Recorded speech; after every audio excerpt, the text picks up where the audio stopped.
What's up, guys, and welcome to the channel. This is Tyler Tote. You know, we are one of the wealthiest nations of all time in the US, and not just now, but in the history of mankind. We have the most resources. Life is seemingly the most comfortable it's ever been.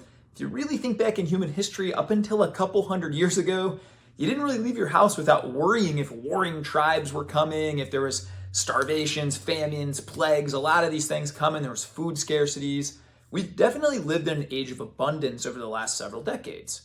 So why is it then when we look now, the US is the most heavily medicated society ever? The average adult takes 4 prescription meds per day, and some studies I read online suggested that over 60% say day to day they're just unhappy. They're unfulfilled, they don't have purpose. Well, let's dig into that a little bit today and talk through that and get some solutions for it. So guys, I'm gonna start out this story by telling a little story. This is a little bit sad, and I like to stay upbeat on the channel, but there's a couple examples here that I wanna dig into why first. My uncle told me a story once about a decade ago. He worked for a company for 35 years. He graduated a good university, got a job at a great company, worked his way up and up the ladder, had other friends doing the same. One guy in particular had worked there about 33 to 34 years as well. He dropped dead of a heart attack on his desk one day, just keeled over and died. My uncle thought, 33, 34 years of service, man, we'd like shut the place down for a week and just kind of mourn, or at least a day or two. He said 2 to 3 days later, they had a replacement in there for that guy. There was no sort of like, well, we need to remember all his service. 2 to 3 days later, they just had a replacement in for him, and it was business as usual. Another story that I read recently was from Amazon. Now, Amazon's an awesome company. We use Amazon to order stuff, but they've had a lot of things about not treating their workers great. This article I'm going to post up here shows that my brother was an Amazon warehouse guy, had a heart attack or dropped on the floor. It was over 20 minutes before anybody even noticed he was there and tried to get help for him. The crazy thing about this was a couple weeks prior, he cited an incident where he stocked something wrong, and within 60 seconds, they had a guy there, a supervisor there, to make sure that he fixed that problem. Now, I don't want to make it seem like all companies and corporations are terrible. As a general rule, the way I think about it is the larger the corporation, the less they care about you. I worked for a massive bank in a large corporation. I always felt like I was employee number 164,702. It just didn't matter. In fact, my boss once told me I could probably get hit by a car and the next day they just have a new me. So I think it leaves us feeling a sense of way when we work for these massive corporations, these giant companies. Do we even matter? Is what we're doing every single day really mattering? So that's what I want to dig in this video and talk about purpose and how do we find that. And look, a lot of us just have to work jobs. I did for 6.5 years, grinded a bank job that I didn't really like to pay the bills. I understand that's part of it. So how do we find purpose in that? How do we make sure that we're not ending up as one of these statistics, taking 4 medications a day and saying, you know what, I'm just not fulfilled. I don't like where my life is going. I feel like I have no sense of purpose. So let's dive into that today, guys. I recently tweeted that you're 100% replaceable at work and you're 0% replaceable at home. And I think far too many of us just buy this lie, myself included right away, that work is what matters more. We pour our best energy into work. Now, I know a lot of people will push back and say, no, family's the most important thing in my life. I said this for years too. But where did my best energy go? If my boss needed me, I could perk up, chug that coffee, and be my best version for her. But my wife needed something when I got home, she got leftovers often. My daughter, who was young, needed something left. Well, she's crying. I'm tired from the day, right? How many of you guys do this, man? You come home from a long work day and now it's your time. It's your time to sit there and zone out and watch football. Your time to zone out and drink a beer. Your time to sit there and complain about the day, right? Your family doesn't get your best energy. So this was a massive shift, and the first thing that I want to challenge anybody working a normal job to do is to ensure that your wife, your family, what matters most is not getting leftovers. They're not getting that last little bit in the tank when you come home and you got nothing left. Now, how do you do this? A couple practical steps and things that worked for me. Number one, I meal prepped. I ensured the food I ate throughout the day kept me high energy. So I wasn't eating pizza buffets like I did before and then coming home with zero energy, just crashed. I ate for fuel during the day, and if I was gonna have that cheat meal or that pizza meal, I'd do it after my kids went to bed. So I made sure I stayed high energy. Another great tip, and this is actually one that I got from my wife, is I would pull a couple blocks away before I came home. And I would actively turn my radio off, turn my phone off. I'd sit in silence. I'd take 4 or 5 deep breaths. And I'd say, you know what? I'm going to actively move from subconscious to conscious and choose to leave my work where it's at. I'm going to choose to burst through that door. I visualize in my head the kind of dad, the kind of husband, the kind of energy I wanted to bring into my family. This gave me a lot of purpose. This gave me a lot of, well, you know, maybe I didn't have any wins at work that day. Maybe things went not great, or I'm just plugging things into a spreadsheet, didn't even feel like it mattered. But now I have a mission and a purpose to come in and lead my family, to come in and have a dance party, to take them on a hike, a scavenger hunt, create something fun. And that gave me a big sense of purpose. So I think number one, a lot of these companies will talk, the work-life balance. In fact, most companies have HR departments around this. Guys, let's just call it what it is. Most of this stuff is nonsense. It's garbage. Your company's job is to get the most out of you for paying you the least. You just have to understand that going in. And so my number 2 thing is to not be so loyal to a lot of these companies. You know, I think it was a different era. I think this is just the way it was maybe 2 generations ago, where it's like you graduate, you get a safe job, and you work that for 40 years, and then you get to retire. I just don't think the world is that way anymore. I think you need to go in and say, I know this company doesn't really care about me, especially if it's a larger company, and I'm going to get what I can get. If I can get promoted and earn more, then not up my lifestyle and start to look at how I can buy my time back and buy freedom back. I genuinely believe that every person out there could retire by 50.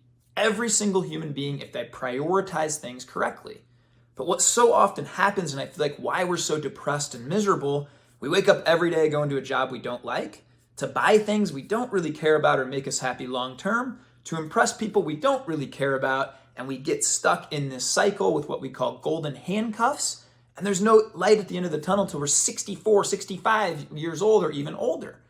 By that point, the best years are behind us, and it can certainly feel like we're defeated at that point. And guys, when you have goals, my goal was to get out of the corporate life, it became so fun. And you talk about purpose every day, then every month, me and my wife are grinding. This month we put away 7,248 freedom dollars, we would call them, right? And once we got this certain amount of freedom dollars, I no longer needed that corporate job. I could be home to take walks with my wife during the day and play with the kids and do all the things that we wanted to do. Many people have this lack of purpose. You're sleeping in. Then you're reading the news on your phone filled with anxiety. You're eating a garbage breakfast. You're sitting in traffic, going to a job you necessarily don't love or feel super passionate about. You know that job would fire you or replace you if they could, or if, God forbid, something happened to you, you'd be replaced in a few days. And you go there and you work all day and you do the spreadsheets or whatever it is they want you to do. Then you sit in traffic. Then you go home and you sit in front of the TV, and there's no purpose. There's no mission. There's nothing that you need to get fired up about. And I often say now, I just don't understand people that don't get intense about life. You are here one time. One time you're put on this earth, there's no do-overs. Why would you not get intense and very intentional about creating the best life for yourself? Not for somebody else. Not for the owner of the company that's just going to convince you to work 70, 80 hours a week. I'm going to tell you one more story now, and this is the one that changed my life. My father was maybe 26, 27 years old. My dad's so smart, man. Reads a book a week, very socially strong and networks well, and is a super intelligent, hardworking guy. Getting promoted a lot in his job. So he gets bumped up to run his entire shop, an auto parts store, and the pay was good.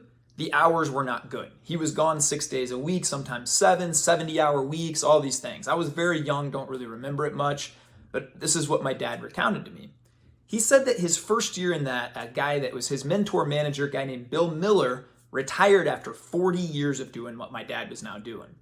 And my dad went to congratulate him after, and what he said Bill told him changed his life and now ultimately mine, and I'm hoping it'll have an impact on you.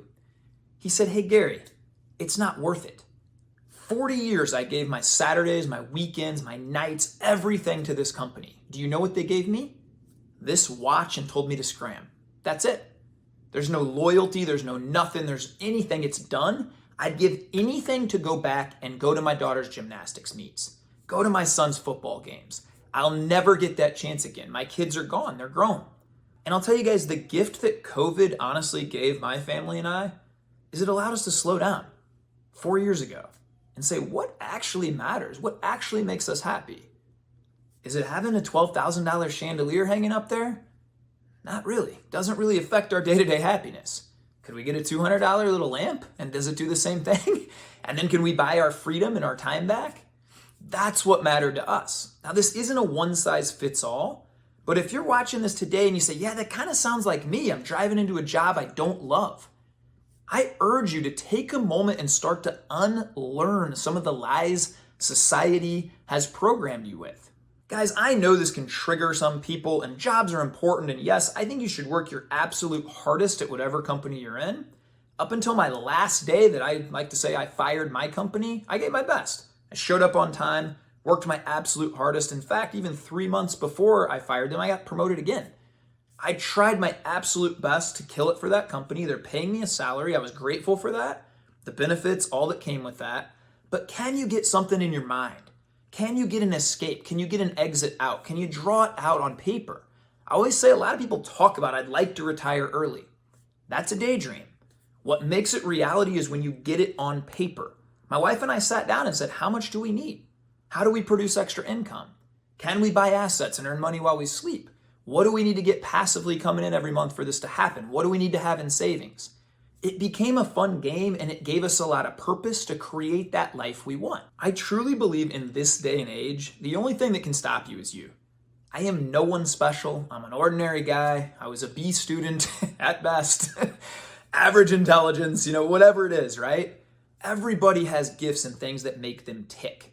Find those things for you. I know guys that don't make near as much money as some other guys and are so happy and feel like they have so much purpose. And every day they're waking up for a reason to go pour in and change their environment and change people around them, better the world. If you're on that other side today and you say, that's not me.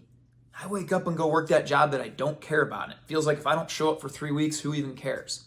If that's you, I urge you, after this video in 1 minute, get out a pen and paper. Start to take steps. Ask yourself some great questions. What makes me tick?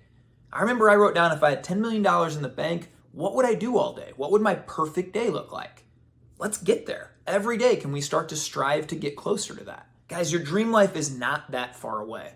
Few years of hard work, you can get there, and time's gonna go by either way.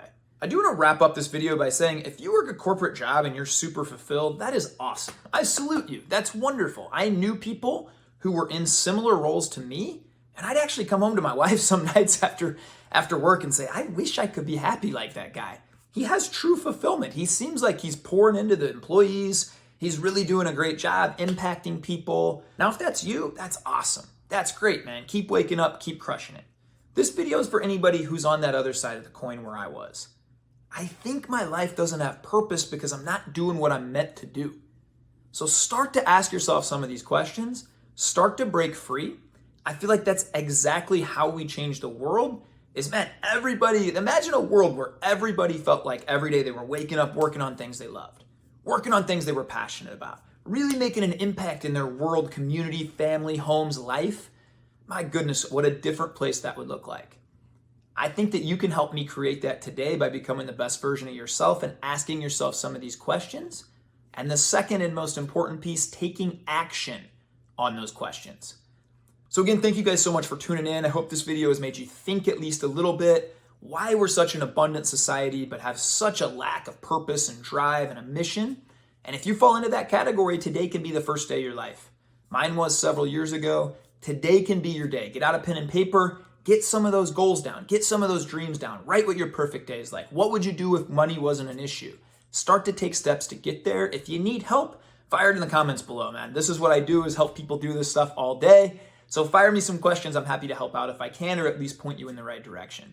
You guys go have the greatest day of your life. Be kind to yourself, be kind to others. Much love, guys.